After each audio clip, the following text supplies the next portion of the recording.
আপনারা নিজের মনের কাছে বিবেকের কাছে প্রশ্ন করবেন এই হিরো আলমের দাবিটা সঠিক কিনা।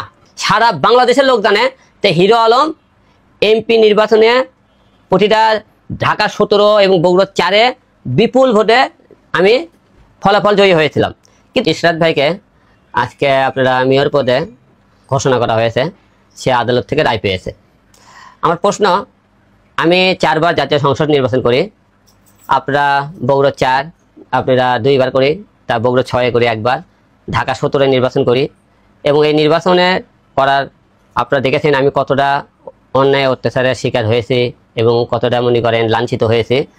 তো প্রশ্ন হলো যে ইশরাতকে যদি মনে করেন তার প্রার্থীটা মনে করেন তার মেয়র পদ ফিরিয়ে দেওয়া হয়, তাহলে আমি হিরো আলম কি অপরাধ করলাম? তো তাকে আমাকে দেওয়া হয়নি। এখন এতদিন পরে যদি তারা যদি মামলা করে যদি রায় পায়, তাহলে আমি কেন পাবো না? আমি তো মনে করেন যেদিন মনে করেন আমাকে মারধর করা হয়, পরের দিনই তো আমি নির্বাচন কমিশনে দেয় আমি তাদেরকে মনে করি আমি তো মামলা করেছিলাম, তারপরে আমি আদালতে মামলা করলাম, তাহলে আমাকে তাহলে কেন ফিরে দেওয়া হবে না? আমার কথা, আমি সবার কাছে একটা, সারা বাংলাদেশ এবং আইন প্রশাসন যারা এমপি মন্ত্রী বর্তমানে দায়িত্বে আছেন তাদের কাছে একটাই দাবি, আমি হিরো আলম 10টি বছর ধরে সংগ্রাম লড়াই করেছি, অনেকবার মার খেয়েছি, মৃত্যুর মুখে ফিরে এসেছে। আমি হিরো আলম একদিনকে জন্য হলেও এমপি পদ চাই। এই কারণে চাই, আমি সঙ্গে আপনার সারা বাংলাদেশ জানেন হিরো আলম ভোটে পাস করছে, তাহলে আমি পাস করার পরে তাহলে আমি এমপিটা কেন ফিরে পাবো না? যদি ইশরাত ভাইকে ফিরে দেওয়া হয় তাহলে আমি কেন পাবো না?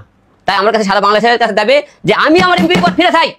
এই কারণে ফিরে চাই, আমি মার খেয়েছি, লাঞ্ছিত হয়েছি, তাহলে আমি কেন পাবো না?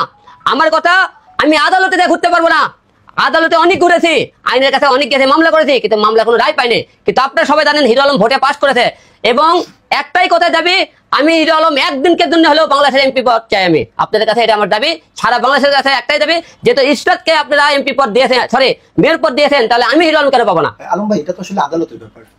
আদালতের ব্যাপার ভালো কথা, আদালত আমারটাও দেখবে, আদালত দেখুক। আদালত, আমার কথা, আদালতে আমি সারা বছর ঘুরতেই থাকবো, তাহলে ইনকে ঘুরতে করে আবার নির্বাচনে আসবে, দেখবেন হিরো আলমের মামলা কোনো উঠলোই না। আমার একটা কথা কি জানেন, ইশরাত ভাই অনেক টাকার মালিক, কোটি কোটি, তাদের ক্ষমতা অনেক বড়, এই যে তার ক্ষমতাটা ফিরে দেওয়া হয়েছে। হিরো আলম গরিব মানুষ, হিরো আলমের ক্ষমতা কম, এই জন্য কি হিরো আলমকে আপনি এমপি পদ ফিরে দেবেন না? কেন দেবেন না? আমি পাস করছি, আপনি সারা বাংলাদেশ জানেন না? আমাকে মারছে আপনারা দেখেন না? তাহলে আমাকে কেন মারছিল? ভোটে যদি আমি ধরি না হইতাম তাহলে তার হক মারতো না, ভোটে ফলাফল আমি যদি পাশই না করতাম তাহলে আমার তো কেড়ে না হইতো না। তাহলে আপনারা কি বলতে চান আমি পাস করিনি? অবশ্যই পাস করেছি এবং অবশ্যই আমাকে এমপি পদ আপনারা ফিরিয়ে দেবেন। আমি বাংলাদেশের একদিনকের জন্য হলেও এমপি হতে চাই, আমার এটাই হলো দর্শে দাবি। আলম ভাই, তাহলে কি আপনি বলতে চাচ্ছেন যে টাকা হলে আপনি পদ ফেরত পেতেন?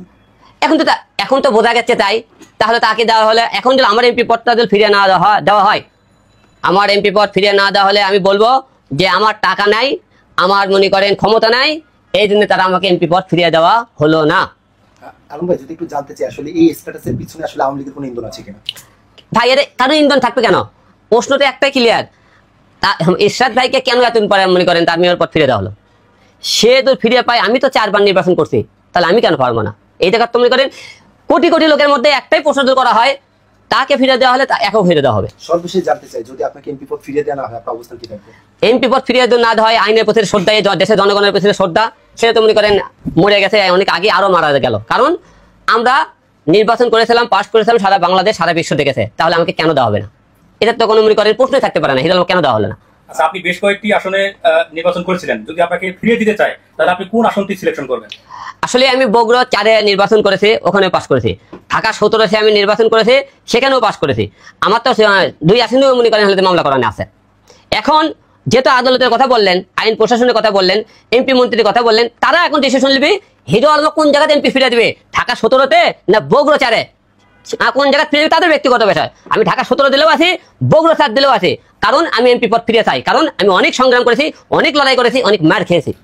ভাই, এমন একটি স্ট্যাটাস আপনি দিয়েছেন, আসলে এর কারণে কি আসলে আপনার জীবন বিপন্ন কিংবা সংকটের মুখে হতে পারে কিনা? ভাই, আমার স্ট্যাটাসের উপর আমার তো মৃত্যু হয়ে যায়, কারণ হিরো আলম সত্য পড়েছিল, আমি নির্বাচনের মাঠে যত মার খেয়েছি, ওই উপরাল আমার পাশে ছিল থেকে আমি এখনো বেঁচে আছি। এই স্ট্যাটাস দেওয়ার জন্য মৃত্যু হইতে হবে?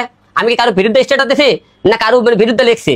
আমি আমার মনের কথা লিখেছি, আমি আমার দুঃখের কথা বলেছি, কেন স্ট্যাটাস দিয়েছে? তাই ইশরাত ভাইকে দুর্নীতি তার মনে করেন পাত্রে ফিরে দেওয়া হলে, তাকে মেয়র পদ দেওয়া হলে, তাহলে আমি হিরো আলম কেন পাবো না? এই স্ট্যাটাস দেওয়া আমার অন্য হয়ে গেছে। কেউ তো মনে করে এটা কোনো কারো মনে করেন বলে দেওয়াতে আমি দিয়েছি, আবার কেউ তো মনে করে হিরো আলম কোনো চালে দিয়েছে, তার সম্পূর্ণ ভুলেবে।